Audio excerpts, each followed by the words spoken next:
Hello guys and welcome back to the channel. अभी लगभग हो रहे हैं स्वीडन में रात के 11 एंड आई गेस ये वीडियो इसलिए इम्पॉर्टेंट था मुझे आज बनाने के लिए और रिलीज़ करने के लिए, क्योंकि लगभग अभी इंडिया में हो रहे हैं 12 1 2 ढाई। इंडिया में बज रहे हैं रात के 2:30 एंड मॉर्निंग में आई गेस कल इंडिया में रिज़ल्ट है इलेक्शन का, लोकसभा इलेक्शंस का। तो आई गेस ये एक इम्पॉर्टेंट टॉपिक था जो मैं चाहता था आप सबसे डिस्कस करूं और आप लोगों से अपना ओपिनियन और मैं क्या सोचता हूं ये लोकसभा इलेक्शंस के बारे में ये आपसे एक बार शेयर करूं। तो फ्रेंड्स, चीज़ ऐसा है कि इलेक्शंस हो गए हैं, कल फाइनल रिज़ल्ट आने वाला है, कल काउंटिंग है। काउंटिंग का मतलब फाइनल रिज़ल्ट कल डिक्लेयर होने वाला है। तो कल रिज़ल्ट जो भी हो, मे बी अभी के हिसाब से जो भी एग्ज़िट पोल है और इन सब के अगर हम प्रेडिक्शन के हिसाब से जाए तो बीजेपी कल 90% जो है इलेक्शंस जीतने ही वाली है कल। तो इसमें ये रिज़ल्ट जो भी हो, मतलब जो सबसे पहली चीज़ है वो ये है कि हमें है ना जो पीस है, जो हमारी कंट्री जानी जाती है पीस, इक्वालिटी, ठीक है, सेक्युलरिज्म, ये सब चीज़ों को है ना हमें as a citizen of India हमें ये मेंटेन करना है।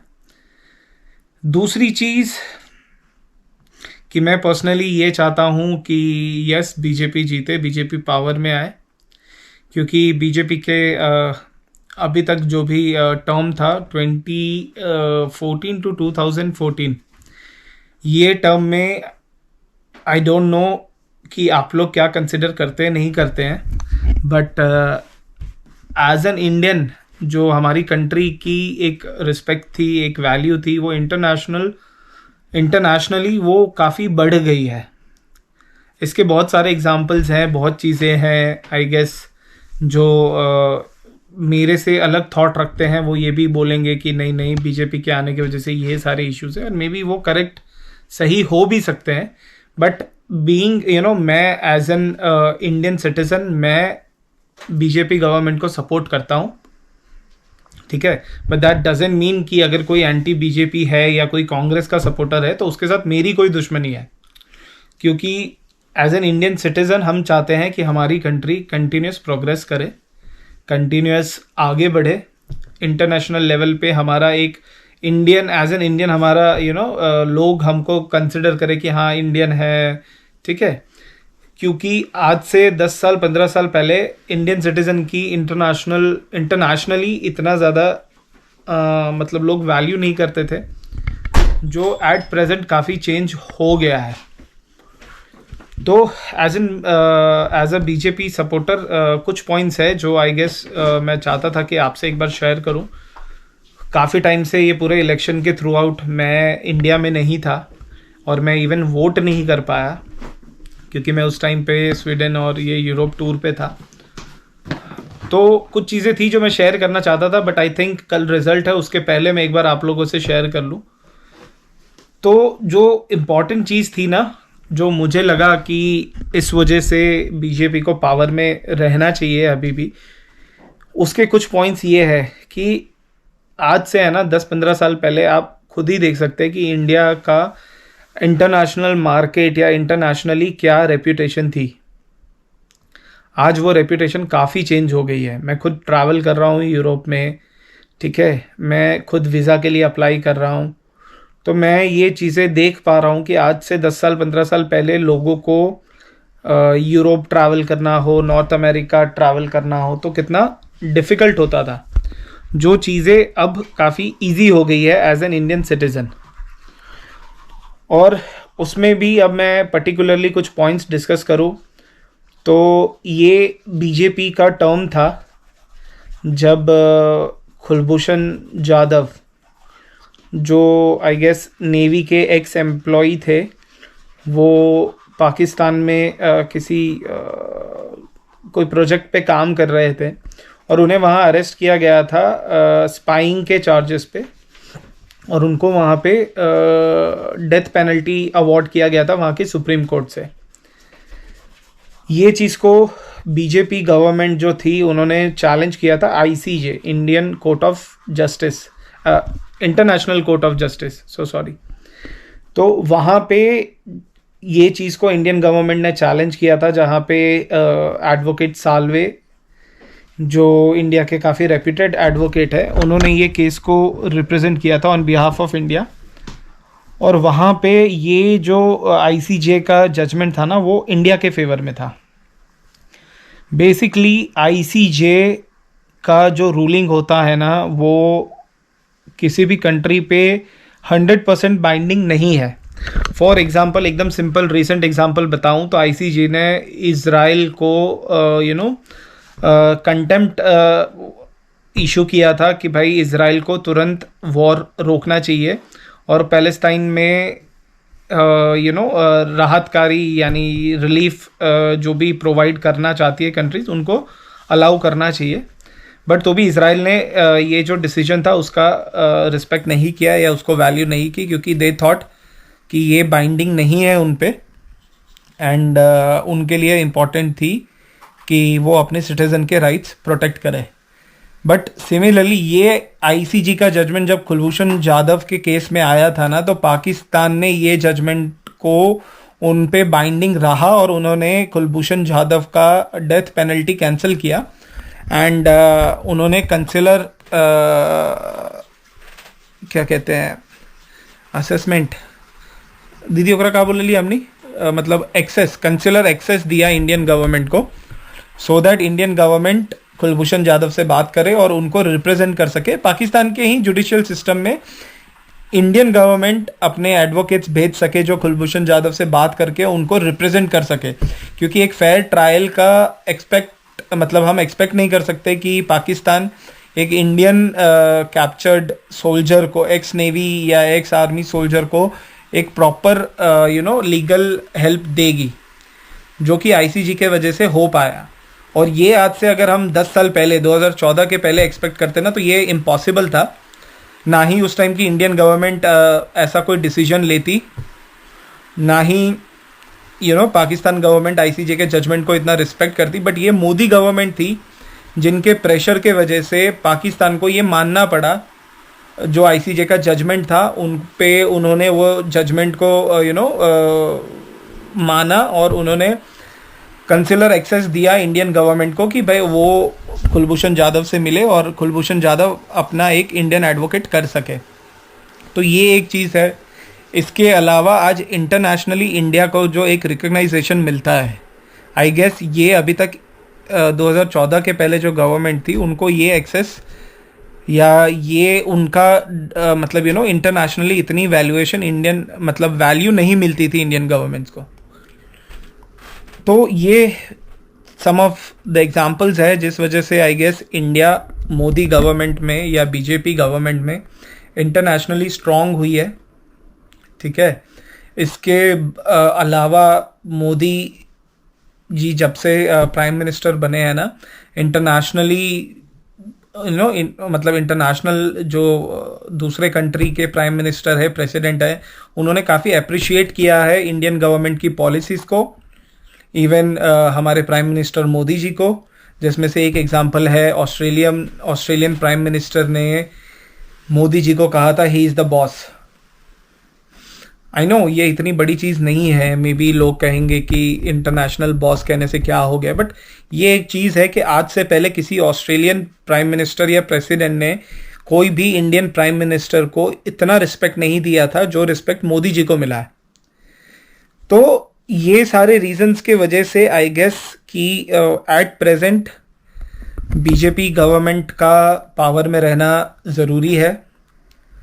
इसके अलावा जो बीजेपी की दूसरी पॉलिसीज़ है, आई नो कि इंडिया एक सेक्युलर स्टेट है, बट सेक्युलरिज्म कोई कॉन्स्टिट्यूशन का फंडामेंटल राइट नहीं है ये भी एक पॉइंट है। अगर हम कॉन्स्टिट्यूशन को बहुत डीपली स्टडी करें और डीपली पढ़े तो हमें ये चीज़ पता चलेगा कि इंडिया एक सेक्युलर स्टेट है। ये भी इंदिरा गांधी ने डिक्लेयर किया था। बाकी जो हमारा कॉन्स्टिट्यूशन 1950 का कॉन्स्टिट्यूशन है उसमें कहीं भी इंडिया को सेक्युलर स्टेट प्रॉपरली डिक्लेयर नहीं किया गया था, बट इंदिरा गांधी ने किया था, जो आई गेस ठीक है, सही भी है। इंडिया कोई एक रिलीजन की, मतलब इंडिया कंट्री एक कोई पर्टिकुलर रिलीजन बिलोंग नहीं करती है, बट यस आप ये सोचिए कि एट प्रेजेंट हिंदूज कितनी कंट्रीज में है और कितनी कंट्रीज में वो है ना इक्वल राइट्स एंजॉय कर रहे हैं, या उनको कितनी इक्वल राइट्स मिल रहे हैं किस किस कंट्रीज में। मैं किसी भी रिलीजन को यहाँ पे कंपेयर नहीं करना चाहता, बट आई थिंक मुझे यहाँ पे एक पर्टिकुलर एक रिलीजन का खाली एग्जांपल दे रहा हूँ कि जैसे हम लेते हैं इस्लाम, ठीक है। मेरे काफ़ी फ्रेंड्स हैं जो मुस्लिम्स हैं, जो मेरे साथ खेल रहे हैं, मेरे साथ काम कर रहे हैं, जो मेरे लॉ फर्म में मेरे अंडर काम भी कर रहे हैं। बट मैं ये कहना चाहता हूँ कि जो इस्लाम है, इस्लाम भी इंडिया में जितना राइट्स हम as a Hindu population of India हम एंजॉय करते हैं राइट्स, उतना ही राइट्स एक एज अ इस्लामिक पॉपुलेशन भी हमारे कंट्री में एंजॉय करते हैं, ठीक है। बट इस्लाम पाकिस्तान में भी है, इस्लाम बांग्लादेश में भी है, इस्लाम अफ़गानिस्तान में भी है, इस्लाम जो मुस्लिम्स हैं वो यूके में भी उतने ही राइट्स एंजॉय करते हैं, फ्रांस में भी एंजॉय करते हैं, यूरोप के मेजॉरिटी ऑफ कंट्रीज़ में एंजॉय करते हैं, अफ्रीकन कंट्रीज़ में एंजॉय करते हैं ये राइट्स, इक्वल राइट्स। बट हम हिंदूज़ एज अ हिंदू हम कहाँ ये राइट्स हम हिंदूज़ को मिलता है? कहाँ पे आपने सुना है कि इंडिया के अलावा ज़्यादा हिंदू कहाँ पे है? नेपाल। नेपाल एक हिंदू राष्ट्र था, हिंदू सेंट्रिक कंट्री था, उसको भी हिंदू स्टेट से हटा के, हिंदू कंट्री से हटा के उसको भी सेक्युलर स्टेट डिक्लेयर किया गया था। जिसके बाद एट प्रेजेंट नेपाल में भी ये चीज़ को लेके अपोज किया जा रहा है एंड वहाँ की पॉपुलेशन कंटिन्यूसली अपने गवर्नमेंट से रिक्वेस्ट कर रही है कि वापस से नेपाल को हिंदू राष्ट्र घोषित करना चाहिए, क्योंकि जब से उसको सेक्युलर स्टेट घोषित किया गया है उसके बाद टेररिज्म एक्टिविटीज़ बढ़ गई है, दूसरे कंट्रीज़ का इन्वॉल्वमेंट बढ़ गया है, वहाँ की हिंदू पॉपुलेशन कंटिन्यूसली डिक्रीज़ हो रही है और इस्लामिक पॉपुलेशन कंटिन्यूसली इंक्रीज कर रही है। मैं ये चीज़ को यहाँ पे अपोज नहीं करना चाहता हूँ, मेरा कोई भी इंटेंशन नहीं है कि मैं एक रिलीजन को टारगेट कर रहा हूँ यहाँ पे, बट बीइंग अ हिंदू हम है ना, इंडिया को भारत भी कहते हैं। भारत आई गेस एक इसका रीज़न था नाम भारत पढ़ने का, कि ये रामायण में जो भरत था, भरत जी थे, उनके नाम से पड़ा था भारत। तो कहीं ना कहीं इंडिया का जो अगर हम बैकग्राउंड देखें या उसका पास्ट देखें तो हिंदुइज़्म जो था यहाँ का बेसिक एक रिलीजन था। इसके बाद काफ़ी अरबिक रूलर्स आए, ठीक है, काफ़ी मुस्लिम रूलर्स आए, उसके बाद ब्रिटिशर्स ने यहाँ पे रूल किया। आप देखिए इंडिया में जो इस्लाम है या मुस्लिम फॉलोअर्स हैं, क्रिश्चियनिटी फॉलोअर्स हैं, ये यहाँ पे बेसिकली यहाँ पे बॉर्न नहीं हुए हैं, ये सारे कन्वर्टेड है। बट जो हिंदुइज़्म है वो यहाँ पे बॉर्न है, यहाँ की ही मतलब हिंदुइज़्म ही इंडिया का एक मेन रिलीजन था। तो ये जो बीजेपी गवर्नमेंट है ना, ये चीज़ को प्रमोट कर रही है और ये चीज़ को बीजेपी है ना कहीं चाह रही है। बीजेपी कोई एंटी मुस्लिम या एंटी क्रिश्चियनिटी नहीं है, वो किसी भी एक रिलीजन को सपोर्ट नहीं कर रही है। बट हाँ, अगर पाकिस्तान में इस्लाम और मुस्लिम मेन रिलीजन हो सकती है तो क्यों नहीं इंडिया में हिंदुइज़्म मेन रिलीजन हो सकती है। तो ये सारी रीज़न्स है जो जिस वजह से मैं बीजेपी को सपोर्ट करता हूँ। एंड दैट डजेंट मीन कि मैं किसी भी मेरे मुस्लिम भाई या क्रिश्चियन भाई के अगेंस्ट हूँ या मैं उनको अपोज कर रहा हूँ या मैं ये चाहता हूँ कि भाई हाँ उन्हें इंडिया से निकाल दिया जाए या इंडिया सिर्फ हिंदू के लिए होना चाहिए। नहीं, हम इस वजह से एज एन इंडियन जाने जाते हैं क्योंकि हम पीसफुली रह रहे हैं। हम सारे वर्ल्ड की जितनी भी रिलीजन है वो सब इंडिया में एग्जिस्ट करती है। ठीक है, आप हिंदुइज्म जाइए, सिखिज़्म है, क्रिश्चियनिटी है, पारसी है, ये सारे रिलीजन इंडिया में एग्जिस्ट करती है और पीसफुली एग्जिस्ट करती है, जो आई गेस थ्रू आउट आगे भी ये चीज़ कंटिन्यू होना चाहिए. बट हिंदुइज्म है ना, एक बेस है इंडिया का, जो इंडिया में ही प्रिजर्व हो सकती है. और ये चीज़ भले मुस्लिम्स हो इंडिया के, वो भले क्रिश्चियंस हो, उन्हें भी ये चीज़ समझना चाहिए कि हिंदुइज्म इंडिया का एक बेस्ड रिलीजन है. अगर उसको प्रिजर्व करके रखेंगे तो इंडिया में यूनिटी और ये throughout I guess next 100 years 1000 years जितना भी वो है वो प्रिजर्व रहेगा. अगर हिंदुइज्म प्रिजर्व नहीं कर पाए हम इंडिया में, तो I guess as an country India आगे नहीं बढ़ पाएगी, इससे और आगे प्रोग्रेस नहीं कर पाएगी. तो ये सारे रीजंस थे. एंड एक टॉपिक और था जिस पे मुझे बात करना था, वो था कि राइट नाउ है ना हम ये देख रहे हैं ऑल आइज ऑन राफा. ठीक है, दैट्स गुड. जो लोग पैलेस्टाइन को सपोर्ट कर रहे हैं या दोज हु थिंक कि पैलेस्टाइन के साथ गलत हो रहा है, they are keeping the status like all eyes on Rafah. But जब यही हमास के मिलिटेंट्स जो पैलेस्टाइन में रह रहे थे, उन्होंने जब रात को इज़राइल सिटीज़न, इज़राइल कंट्री के सारे लोग सो रहे थे, उन्होंने जब उस पर बॉम्ब्स और ये सब रिलीज़ किया, छोड़ा बॉम्ब इज़राइल पे, उन्होंने बॉम्ब क्या बोली ओकरा दीदी, बॉम्ब अटैक किया इज़राइल पे, ब्लास्ट किया, बॉम्ब ब्लास्ट किया, बॉम्ब स्ट्राइक किया. तो तब किसी ने ये नहीं किया था कि ऑल आइज ऑन इज़राइल. हो सकता है इज़राइल के उस टाइम पे है ना शायद 200, 400, 500, 1000 लोग ही मरे होंगे, बट मरे थे ना. और ये स्टार्ट किया था पैलेस्टाइन के मिलिटेंट्स हमास. तब किसी ने ये नहीं बोला था ऑल आइज ऑन इज़राइल, सब ने बोला था ऑल आइज ऑन पैलेस्टाइन. अब बोल रहे हैं मतलब. तो ये चीज़ है ना, ये गलत है, ये टोटली गलत है. मैं ये चीज़ को सपोर्ट नहीं करता हूँ.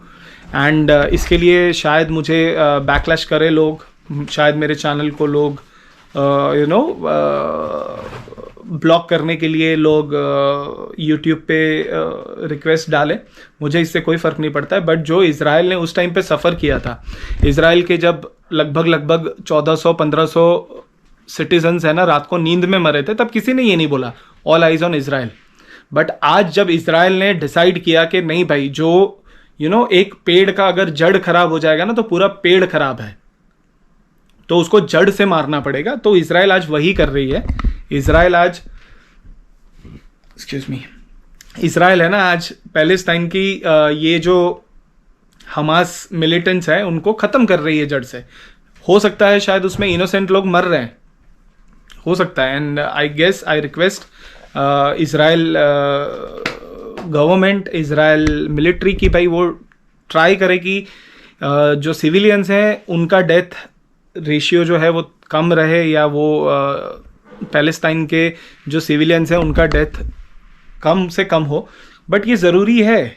अगर हम टेररिस्ट और मिलिटेंट्स को नहीं मारेंगे तो वो कल फिर मारेंगे. वो क्या कर रहे हैं, पैलेस्टाइन के मिलिटेंट्स क्या कर रहे हैं, वो इज़राइल पे हमला कर रहे हैं और फिर पैलेस्टाइन के जो इनोसेंट लोग हैं उनके बीच में जाके छुप जा रहे हैं.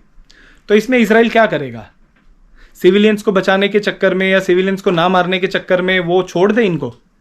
तो बीइंग मैं एक इंडियन हूँ, मैं समझ सकता हूँ कि ISI ने हमारे कंट्री पे कितनी बार टेररिस्ट हमले किए हैं, इस वजह से हमें सर्जिकल स्ट्राइक भी करना पड़ा. तो ये जो इज़राइल कर रहा है वो गलत नहीं है. हाँ, जो सिविलियंस मर रहे हैं उसके लिए मुझे भी बुरा लग रहा है. मैं भी एज एन ह्यूमन बीइंग ये एक्सपेक्ट करता हूँ कि इज़राइल गवर्नमेंट थोड़ा कुछ स्ट्रैटेजिकल ऐसा चीज़ करे जिस वजह से सिविलियंस ना मरे, बट ये मिलिटेंट्स और टेररिस्ट ज़रूर मरे. बट अगर इसमें कुछ सिविलियंस मर रहे हैं तो इसमें पैलेस्टाइन के सिटीजन्स भी रिस्पॉन्सिबल है. उन्हें ये हमास के मिलिटेंट्स को सपोर्ट नहीं करना चाहिए, या उनके बीच में ये हमास के मिलिटेंट्स या टेररिस्ट जाके छुपे हैं तो उन्हें इज़राइल गवर्नमेंट को इन्फॉर्म करना चाहिए, सो दैट इज़राइल गवर्नमेंट ज़्यादा से ज़्यादा पैलेस्टाइन के सिविलियंस को बचा सके और हमास के मिलिटेंट्स और टेररिस्ट पे प्रॉपरली उनको टारगेट कर सके. तो इस वजह से मैं कब से काफ़ी दिनों से देख रहा था कि इंस्टाग्राम पे लोग है ना all eyes on Rafah, all eyes on Rafah का स्टेटस रख रहे थे। बट प्लीज़ आप उसके अलावा भी दूसरी चीज़ें थी। पाकिस्तान में रोज़ कितने हिंदू, सिख, क्रिश्चियंस पे कितना टेरर एक्टिविटीज़ हो रहा है, उनको फोर्सफुली कन्वर्ट किया जा रहा है। वहाँ की 13 साल की लड़कियों पे रेप हो रहा है। और रेप मतलब जो 13 साल की लड़कियों को वो लोग किडनैप कर रहे हैं, उनकी फैमिलीज वो घर में लिटरली जाके रिक्वेस्ट कर रहे हैं, उनको लकड़ी से मार मार के, बंदूक से मार मार के उनको भगाया जा रहा है। बट किसी ने अभी तक ये स्टेटस नहीं डाला था ऑल आइज ऑन पाकिस्तान। मैं ये नहीं कह रहा कि हमें ये ऑल आइज ऑन राफा से मुझे कोई इशू है। अगर कोई रख रहा है स्टेटस, आप प्लीज़ रखिए, this is your personal view, आप रखिए। बट इसके साथ साथ ये भी देखिए कि खाली इस्लाम वर्ल्ड का रिलीजन नहीं है। वर्ल्ड में बहुत सारे रिलीजन है जो एग्जिस्ट करते हैं, को एग्जिस्ट करते हैं, जैसे हिंदुइज्म है, क्रिश्चियनिटी है, सिखिज्म है। ये सारे रिलीजन के अगेंस्ट कोई क्राइम हो रहा है तो कोई ये नहीं रख रहा है all eyes on Pakistan, all eyes on ISI, all eyes on Islamabad, नहीं रख रहा है। बट यही पैलेस्टाइन में किसी मुस्लिम एक रिलीजन के अगेंस्ट हो रहा है तो सब रख रहे हैं ऑल आइज ऑन ये राफा। तो ये चीज़ों से मुझे प्रॉब्लम है। मैं ये चीज़ों को अपोज करूँगा और ये चीज़ों के अगेंस्ट जब तक पॉसिबल होगा मैं आवाज़ उठाऊँगा, और मैं ये कर रहा हूँ। एंड आई वॉन्ट आप लोग भी, जो मेरा ये मेरा पर्सनल व्यू है, इसमें मैं किसी से इन्फ्लुएंस नहीं हूँ, मैं किसी पॉलिटिकल पार्टी से इन्फ्लुएंस नहीं हूँ, मेरा कोई पॉलिटिकल पार्टी से कनेक्शन नहीं है। But these are my personal views, जो मैं चाह रहा था आप लोगों से शेयर करूँ, वो मैंने शेयर किया है। बस अभी ये वीडियो काफ़ी लंबा हो गया है, 21-22 मिनट से तो ऑलरेडी मैं बात कर रहा हूँ आप लोगों से। सो आई गेस ये वीडियो को मैं यहीं एंड कर रहा हूँ।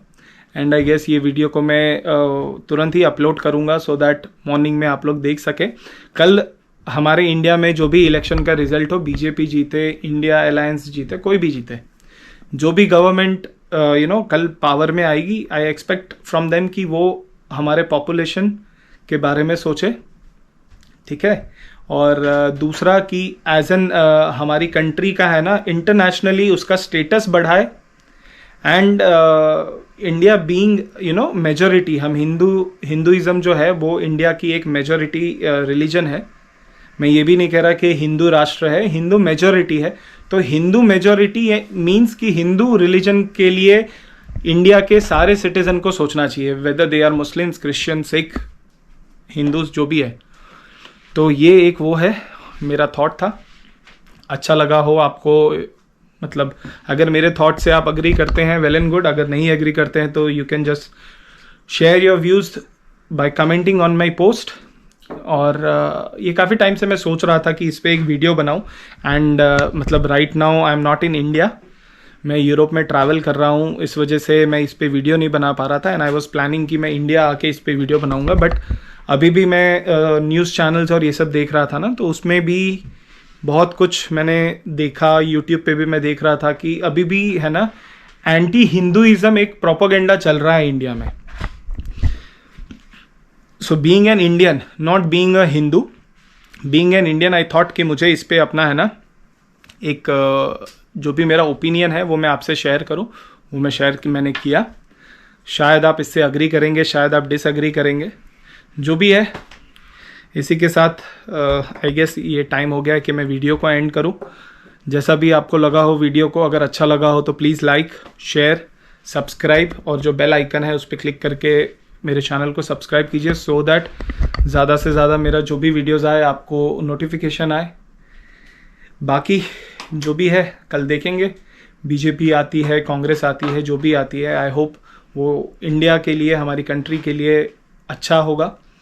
एंड इंडिया का फ्यूचर और इंडिया का नाम वर्ल्ड वाइड और आगे बढ़ेगा। At present I personally feel, मैं फ़र्स्ट टाइम ट्रैवल कर रहा हूँ आउट ऑफ इंडिया, बट मेरे फैमिली मेम्बर्स जो बाहर रहते हैं उन्होंने पहले बताया था कि इंडिया एज सच पहले इतना ज़्यादा वो कंसिडर नहीं किया जाता था एज एन फेवरेबल कंट्री, या इंडिया को इतना ज़्यादा फेवर्स नहीं दिया जाता था जो अब मिल रहा है।